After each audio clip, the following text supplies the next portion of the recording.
지난 한 주간 참 날씨가 괴팍하기도 하고 변덕스럽기도 했습니다. 비도 왔다가요, 또 눈도 내렸고요. 그리고 그 눈이 녹아 또 얼어서 또 빙판길이 되어서 참 미끄럽기도 한 그런 시간들이었습니다. 이제 봄이 와야 될 때가 다 되지 않았나요? 이번 주 지나면 다음 주는 3월 달이고요. 어떻게 보면 봄이 이제 그 모습을 드러내야 될 때인데 참으로 여러 가지 변덕스러운 날씨 때문에 참 적잖이 당황했었습니다. 목요일인가요? 내린 눈은 서울에 이맘때에 내린 눈에 여태까지 여태까지 기록했던 그 시간들을 중에 세 번째로 눈의 적설량이 많았던 그런 눈이었다고 합니다. 그러면 봄은 오지 않는 건가요? 그러나 여러분 잘 알고 계시겠지만 봄은 이미 와 있습니다. 이제 곧 진달래도 그 망울을 터뜨려 꽃을 보여줄 것이고요. 봄의 꽃들이 이제 곧 피게 될 겁니다. 보지 않아도 압니다. 왜냐하면 계절은 오게 돼 있으니까 말이죠. 그런데 우리가 삶을 살아갈 때 우리의 삶의 계절도 그와 똑같은 것 같습니다. 꼭 펴야 될 시간인 것 같은데 나의 인생의 삶의 자리는 아직 눈이 오고 있고 비가 오고 있고 미끄럽습니다. 나의 인생에 따뜻한 봄날 오지 않을 것 같습니다. 그러나 아셔야 합니다. 이미 봄은 왔고 예수 그리스도라는 꽃이 이제 곧 피게 될 것이며 우리는 그 은혜의 시간들을 걸어가게 될 줄 믿습니다. 오늘 이 예배 시간이 그 예수라는 그 찬란한 꽃을, 그 봉우리를 보게 되는 은혜의 시간 되시기를 주님의 이름으로 간절히 축원을 드립니다. 여러분, 사람은 어떤 존재일까요? 사람은 강한 존재 같아 보이지만 그 내면을 들여다보면 한없이 약한 존재입니다. 세상에 강한 사람들이 즐비한 것 같지만 겉으로 보면 그렇게만 보일 뿐 사람은 잘 넘어지고 쓰러지는 약한 존재입니다.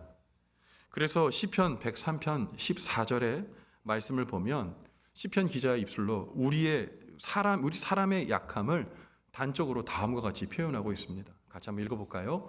이는 그가 우리의 체질을 아시며 우리가 단지 먼지뿐임을 기억하심이로다. 아멘. 시편 기자는 얘기합니다. 우리의 체질을 하나님이 잘 아시는데 우리의 이 모습은 먼지 같다는 겁니다. 먼지가 얼마나 여러분 약하고 존재 가치가 작은 그런 것입니까? 인간은 하나님 보시기에 먼지와 같이 나약한 존재입니다. 그래서 우리는 하나님과의 관계를 맺고 예수 그리스도의 은혜를 얻어야 합니다. 그런데 사단은 이런 나약한 우리를 잘 알고 있어서 자주 공격하고 넘어뜨리고 쓰러뜨립니다. 우리 대적 사단은 우리의 삶에 끊임없이 질병과 환난 그리고 실패와 두려움을 던져주고 그래서 우리를 절망하게 만들고 그리고 우리에게 인생은 아무것도 없는 허무다라고 윽박지릅니다. 사단은 우리의 마음을 흔들어 연약한 우리들을 열등감의 도가니에 빠뜨려 우리를 분노와 절망과 실패로 몰아넣습니다. 사단은 연약한 우리에게 영적 열등감이라는 씨앗을 뿌려놓고 그것을 우리 마음에 자라나게 합니다. 스스로 내 인생은 망했다고 얘기하게 합니다. 스스로 나의 성장 환경이 참 나빴다고 원망하게 만듭니다. 스스로 많이 배우지 못했다고 자책하게 만들고 나의 가정은 항상 이런 식이라고 스스로 결박을 지읍니다. 죄의 유혹 가운데 이리저리 끌고 다니면서 너는 죄인이야 라는 마음을 스스로 고백하게 만들고 자괴감을 우리에게 주어서 우리를 비난하게 만들고 스스로 마음이 병들었다고 확신하게 만듭니다. 오늘을 살아가는 많은 사람들은 대부분 이 영적 열등감이라는 질병에 노출되어 있습니다. 그렇다면 과연 이 열등감에 빠져있는 연약한 우리의 인생이 용기를 가지고 새롭게 하나님의 자녀로서의 자존감을 가지고 살아갈 수 있는 방법은 어디 없을까요? 오늘 사도 바울은 이 질문에 대한 분명한 해답을 말씀을 통해 제시해주고 있습니다. 오늘 사도 바울의 입을 통해 우리에게 전해주시는 말씀 오늘 잘 들어보시기 바랍니다.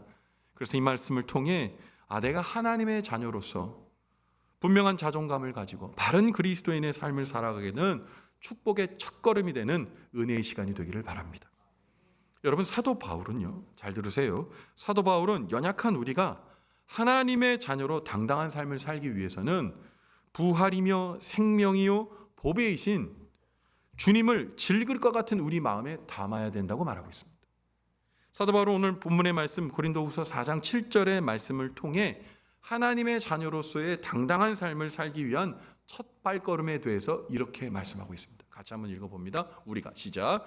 우리가 이 보배를 질그릇에 가졌으니 이는 심히 큰 능력은 하나님께 있고 우리에게 있지 아니함을 알게 하려 함이라. 아멘.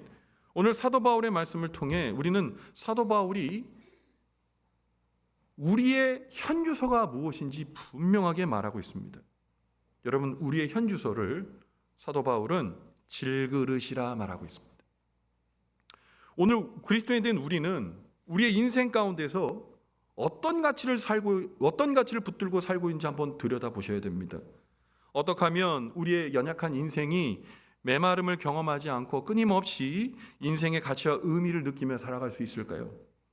우리가 이 질문에 대답하기 위해서는 우리의 본래 모습, 사도 바울이 얘기한 본래 모습에 대한 이해가 있어야 됩니다. 우리의 본래의 모습이 무엇입니까? 사도 바울이 얘기한 것처럼 질그릇입니다. 여러분, 그렇다면 질그릇은 무엇입니까? 질그릇이란 진흙으로 만든 투박하고 거친 그릇입니다. 그런데 이 질그릇은 몇 가지, 한 두 가지 정도의 특징을 갖고 있는데요. 그 첫 번째 특징은 이 질그릇이 약해서 잘 깨진다는 겁니다. 조그만 충격에도 이 질그릇은 여지없이 와장창하고 쉽게 부서집니다. 그래서 누군가 세심한 관심을 가지고 이 질그릇이 충격받지 않게 안전하게 관리하고 소중하게 다루어줘야 합니다. 그래서 이 질그릇과 같은 우리의 인생도 누군가가 깨어지지 않도록 소중하게 관리하고 다루어 주어야 합니다. 여러분, 우리 질그릇 같은 인생에 그렇게 우리를 보호하고 인도하는 그런 존재가 있을까요? 돈이 지켜줄 수 있을까요? 어떤 지위가 우리를 지켜줄 수 있을까요? 어떤 탁월한 지혜와 철학이 우리를 지켜줄 수 있을까요? 아닙니다. 바로 우리를 지으신 하나님, 그리고 우리를 위해 보내신 독생자 예수 그리스도, 그분이 질그릇 같은 우리 인생을 보호하시고 소중히 다뤄주실 분임을 믿으시기 바랍니다. 여러분, 예수님의 그리고 우리 하나님의 그 세심한 관심과 돌봄으로 여러분, 우리는 속절없이 깨지고 부서지는 질그릇 같은 인생이 보호됨을 알아야 합니다. 두 번째 질그릇의 다른 특징은 평범하다 못해 함부로 쓰여지는 값싼 그릇이라는 겁니다. 질그릇은 너무 평범하고 그릇의 재질이 연약해서 귀히 쓰이지 못하는 그릇입니다. 그런데 우리의 본래 모습 또한 질그릇과 같이 귀히 쓰이지 못하고 온갖 탐욕과 욕심으로 가득 찬 값싼 그릇과 같음을 우리 기억해야 합니다.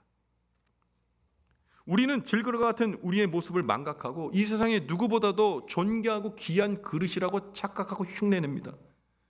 자기 그릇 안에 인생을 바라보면서 좋은 것들로 돈, 명예, 건강, 여러 가지 가치를 가득 채워놓으면 좋은 그릇이 된 줄로 착각합니다. 세상에 썩어질 것들, 그 획득한 조건을 통해 내가 질그릇이 아니라고 웅변합니다마는 여전히 질그릇입니다. 이번 주간에 여러 가지 사건과 사고가 있었죠. 이슈가 있었는데 엊그저께 제가 들으니 아주 유명한 이 가요 작곡가가 스스로 목숨을 끊었습니다.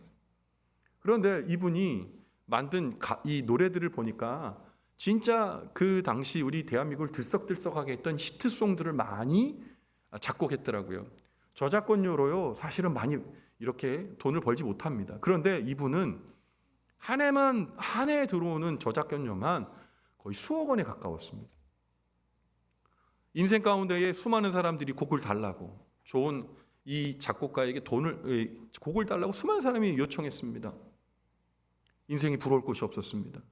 명예도 돈도 다 얻었죠.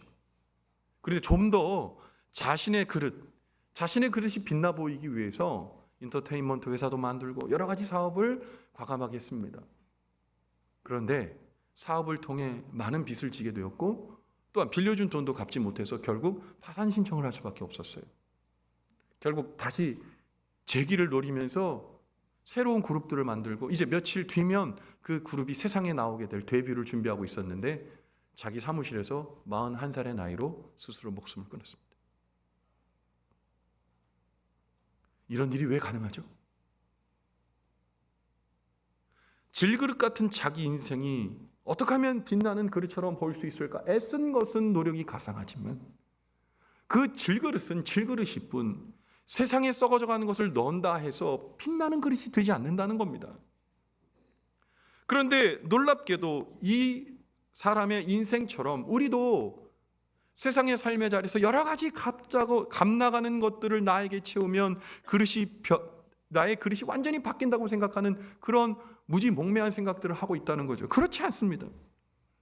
세상에 가장 화려한 것들 가득 채워놓지만 그 가득 채우는 화려한 것들의 본질적인 가치를 들여다보셔야 되는 겁니다.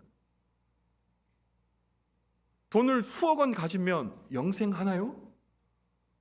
우리가 좋은 약을 먹고 좋은 치료를 받으면 여러분 300살, 400살 살 수 있습니까? 우리가 좋은 지위를 갖고 있으면 우리 인생이 보호받습니까? 그래서 우리가 누구인지 분명한 자각이 필요한 겁니다. 하나님 앞에서 우리의 현존의 인식이 있어야 됩니다. 질그릇이라니까요. 흙으로 만들어진 존재로 조금만 잘못되어도 금세 피곤하고 병들고 늙고 사망의 길로 달려가는 질그릇이 바로 나라는 겁니다. 이것저것 많이 가지고 있는 것 같지만 실상은 아무것도 아닌 거죠. 앞에 언급했던 시편 기자의 말씀처럼 우리의 인생은 먼지와 같습니다. 그런데 우리의 현존을 모르고 그저 지금의 내 모습이 오랫동안 계속될 것 같은 착각, 영원할 것 같은 착각, 그 착각 속에 질그릇이 아니라고, 되기 싫다고 철교하며 사는 인생이 우리의 삶 아닙니까? 내가 지금 소유하고 있는 것이 무엇이라 할지라도 아무리 값진 것이라도 곧 없어질 것이라면 마음의 영혼에 담을 수 없는 겁니다. 우리가 벌벌 떨며 귀히 여기는 재산도, 지위도, 학식도, 재능도, 젊음도, 건강도, 목숨도, 연금도 영원한 것이 아닙니다. 그렇다면 우리 인생이라는 이 사라져가는 가치 없는 것들만 붙들고 살다가 우리 인생을 마무리하는 것이 결국 우리의 인생입니까? 아니요, 그렇지 않습니다. 오늘 성경은 사도 바울의 입술을 통해 질그릇 같은 우리의 마음의 그릇에 보배를 담으라고 강력하게 말하고 있습니다. 그렇다면 그 보배는 무엇입니까? 그 보배는 금방 썩어 없어질 세상의 것이 아니라 영원한 영생의 구주이신, 우리를 위해 십자가에 못 박혀 죽어주신 이 사순절 동안 우리에게 자꾸 내가 너의 구주라고 말씀하시는 바로 예수 그리스도를 가리킵니다. 그러니까 그 인간의 어떤 조건보다 더 귀한 구원자 예수, 보배이신 예수님을 질그릇 같은 우리의 마음에 모셔야 합니다. 아무리 비싼 도자기라 할지라도 그 안에 배설물이 들어있으면 요강이 되고 쓰레기가 있으면 쓰레기통이 되고 맙니다. 그러나 보잘것없는 질그릇이라도 보물이 담겨지면 보물단지죠. 예수를 닮으면 보물단지입니다. 연약한 우리가 하나님의 자녀로 당당한 삶을 살기 위해서는 보배이신 주님을 질그릇과 같은 우리의 마음에 담아야 합니다. 그럴 때 우리에게 생기는 변화를 오늘 본문의 말씀인 고린도후서 4장 8절부터 9절의 말씀을 통해 사도 바울은 이렇게 말하고 있습니다. 같이 한번 읽어봅니다. 우리가 사방으로 우겨쌈을 당하여도 쌓이지 아니하며 답답한 일을 당하여도 낙심하지 아니하며 박해를 받아도 버림받지 아니하며 거꾸로 뜨림을 당하여 망하지 아니하고. 여러분, 사방으로 우겨쌈을 당한다는 건 뭡니까? 나는 틀리고 다 맞았다는 얘기들로 가득한 겁니다. 포위되어 있는 인생이에요. 그러니까 어떡합니까? 우겨쌈을 당하니 절망이 오지 않겠어요? 그러나 질그릇 같은 나에게 예수 그리스도가 있으면 그런 일, 그 고립감에서 해방될 수 있다는 거예요. 답답한 일을 당한대요. 여러분, 우리가 답답한 일을 당할 때 어떻습니까? 여러분, 사람에게 배신당하고 삶의 자리에서 내 마음대로 안 되고 예수 믿는 것이 내게 인생에 아무런 가치나 유념이 없다고 생각할 때 답답하지 않으세요? 그러나 예수가, 부활의 예수가, 나를 위해 십자가 지신 예수가 나의 영생의 구주라면 병, 어려움, 환경의 괴로움, 이것들이 나를 답답하게 할 수 없겠다는 거예요. 잠도 못 자는 우리 인생이 예수 때문에 잠자게 된다는 거예요. 낙심하지 않게 된다는 겁니다. 박해를 받아도 버림받지 않는데, 여러분 예수 믿는 게 여러분 사회생활을 할 때 여러분에게 도움이 됩니까? 여러분 사업하시는 분들이 예수 믿으면 술 마시면 안 되잖아요. 그런데 그게 도움이 됩니까? 세상 살아갈 때 예수님께 손해보라고 말했는데 손해보는 자리 내가 그리스도인이라서 손해봅니까? 어렵잖아요. 예수 믿는 것 때문에 손해만 더 보지, 사람들의 손가락질만 더 당하지, 그것이 내게 어떤 유익이 있나? 그런 생각 있을 때 왜 없어요? 그러나 부활하신 예수님의 영생의 은혜를 경험하게 되면 아무렇지도 않은 거예요.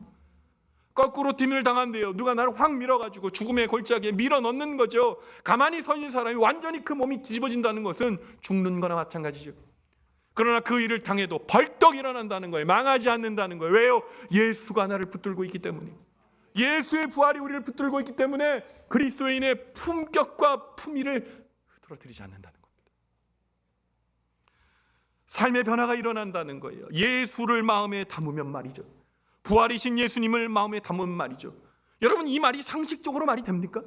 지금 언급한 8절과 9절의 말씀이 상식적으로 이해가 됩니까? 사방으로 싸움 당하면 절망 가운데 있는 거고, 답답한 일을 당하면 잠도 못 자고 넘어지는 거죠. 박해를 받게 되면 자기의 그리스도인됨을 포기하게 되는 거죠. 거꾸로 팀을 당하게 되면 망하는 것이 맞죠.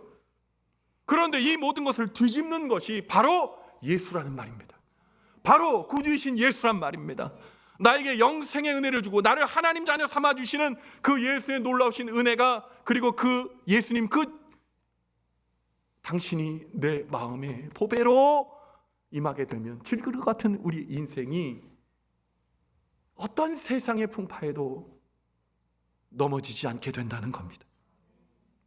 예수님의 십자가 보혈을 믿는 것은 옛 자아가 죽는 겁니다. 그리고 부활하신 예수님과 함께 다시 사는 겁니다. 그 십자가에 죽고 또한 예수님의 부활이 나의 부활이 되기 때문에 여러분, 우리는 이길 수 있는 겁니다. 그런데 이 마음이 날마다 도망가요. 증발돼요.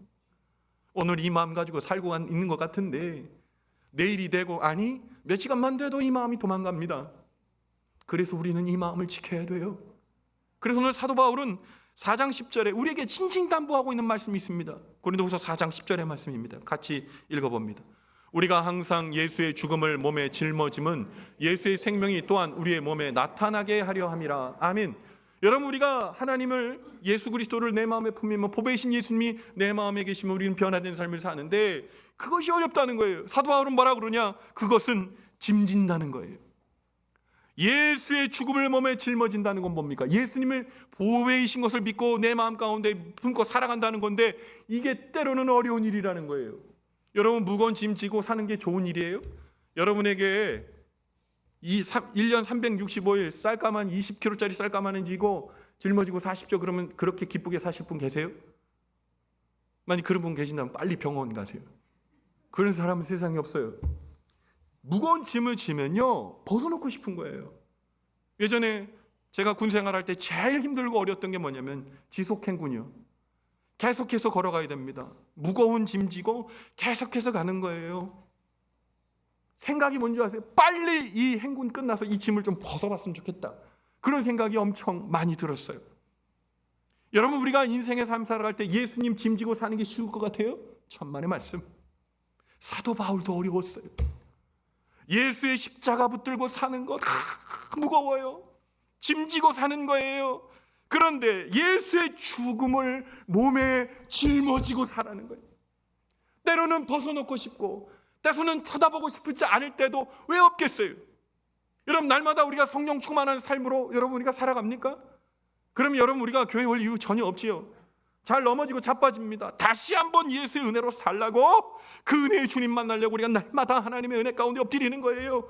예수의 죽은 그 놀라우신 은혜의 사랑을 몸에 짊어지고 살려고 벗어나고 싶을 때도 있고 또 벗겨질 때도 있지만 짐을 지고 살려고 우리가 예수 그리스도의 은혜로 살아가는 겁니다. 여러분, 예수의 죽음을 몸에 짊어지고 살게 되면 어떤 일이 일어난다? 예수의 생명이 우리의 몸에 나타나게 됨을 믿으시기 바랍니다. 예수의 생명이 나의 삶에 나타나게 되면 어떻게 될까요? 예수님의 부활을 날마다 바라보고 예수의 은혜로 살아가는 거예요. 신앙이 일희일비하지 않는 삶이 되는 거예요. 이랬다 좋았다, 이럴 땐 나빴다, 이런 삶이 아니라 날마다 예수 그리스도의 그 죽음과 부활을 몸에 지고 살고 짐지고 사니 하나님의 은혜의 길을 걸어가게 되는 거예요. 여러분, 이 놀라운 고백, 우리 그리스도인들은 날마다 찬송하며 부르며 살아갔습니다. 지금도 살고 있어요. 찬송가 151장에 만왕의 왕이라는 찬양이 있죠. 만왕의 왕 내 주께서 왜 고초당했나? 이 벌레 같은 날 위에 그 보혈 흘렸네. 십자가 내가 처음 볼 때에 나의 마음에 큰 고통 사라져 오늘 믿고서 내 눈 밝았네. 참 내 기쁨 영원하도다. 늘 울어도 그 큰 은혜 다 갚을 수 없네. 나 주님께 몸 바쳐서 주의 일 힘쓰리. 십자가 내가 처음 볼 때에 나의 마음의 큰 고통 사라져. 오늘 믿고서 내 눈 밝았네. 참 내 기쁨 영원하도다. 예수의 죽음을 몸에 짊어지고 살려고 사는 사람의 결단인 거예요. 근데 우리 이거 자꾸 잊어먹잖아요. 제가 예수 믿게 되고 주의 길을 걷게 해주신 귀한 목사님이 계십니다. 근데 3년 전에 하나님 품에 안기셨어요. 근데 이분이 필리핀 선교사로 나가셨었어요. 아무런 정보도 없이 거의 평신도 선교사처럼 필리핀에 가셨습니다. 1년 동안 정말 열심히 사역했지만 예수 믿는 사람, 필리핀 사람 한 사람도 없는 거예요. 더 이상 여기 있으면 안 되겠다 싶어서 동네 한 바퀴 돌고 고국에 돌아갈 짐을 싸고 있었습니다. 그런데 이제 5살, 6살 된 어린 아들이 만왕의 왕 내 주께서 왜 고초 당했나? 이 벌레 같은 날 위에 보혈 흘렸네. 십자가 내가 처음 볼 때에 나의 마음의 큰 고통 사라져. 오늘 믿고서 내 눈 밝았네. 참 내 기쁨 영원하도다. 박수 치면서 아주 경쾌하게 부르고 있더라는 거예요. 아들에게 물어봤습니다. 너 왜 이 찬양하니? 그랬더니 이 아이가 말합니다. 아빠가 제일 많이 부르는 찬양이잖아요. 이 찬양을 들으며 그렇지. 내가 여기 이 땅에 온 것은 내가 다른 사람에게 참 멋진 사람이구나 보여주려고 온 것이 아니라 예수 그리스도를 내가 짐지고 있기 때문에 내가 그 예수를 어깨에 지고 살려고 내가 이곳에 왔는데 나는 지금 십자가를 벗어놓으려고 하는구나. 다시 짐을 다시 푸릅니다. 그리고 그 예수 단 한 명이라도 예수의 은혜 가운데 나올 수 있다면 내가 이 길 가야지. 그리고 선교의 일을 집중했다는 얘기 들었습니다. 오늘 우리 말씀을 통해 우리 기억해야 될 것은 무엇입니까? 여러분 짐 지고 있는 게 뭡니까? 뭐 때문에 짐지고 있습니까? 내 마음에 담겨져 있는 것은 무엇입니까? 무엇이 우리의 마음에 담겨져 있습니까?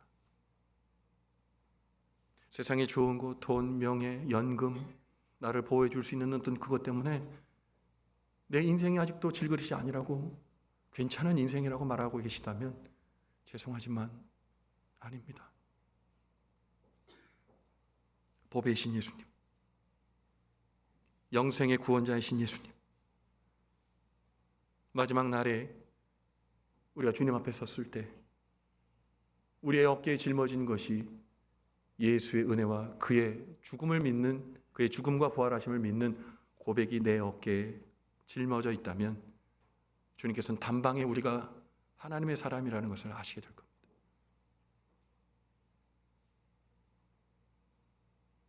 질그릇 같은 우리의 인생, 그 인생을 아시는 분은 우리 주님이십니다. 잘 깨어지고 잘 부서지는 것도 아시고, 그렇지만 우리의 마음 가운데 함께 하셔서 끝끝내 우리를 하나님의 은혜로 살아가게 하시리 주님이십니다. 때로 내 어깨에 짊어진 예수의 죽음이 거추장스럽고 부담스럽게 느껴질 때도 있지만 그때마다 이 말씀을 기억하십시오. 내가 예수의 죽음을 내 어깨에 짊어져야지. 부활하신 예수님을 내 마음에 품어야지. 그럼 그 마음 가지고 그 믿음을 경주하며 뚜벅뚜벅 걷다 보면 어느새 주의 놀라우신 영생의 나라에 우리 모두 주인이 될 줄 믿습니다.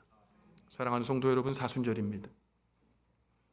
우리는 우리 주님의 그 안타깝지만 놀랍고 위대한 죽음이 우리를 살리셨다는 그 은혜를 묵상하는 사순절입니다. 오늘 주신 말씀이 사순절 기간 내내 우리의 영혼에 공명되고, 또 그러므로 인해 우리가 하나님의 사람임을 기억하며 법의 신 예수님을 마음에 품고 예수의 죽음과 부활을 어깨에 짊어지고 가는 귀하고 복된 믿음의 성도들의 삶이, 우리 망원지엘교회 믿음 온 성도들의 삶이 되시기를 주님의 이름으로 간절히 축원을 드립니다.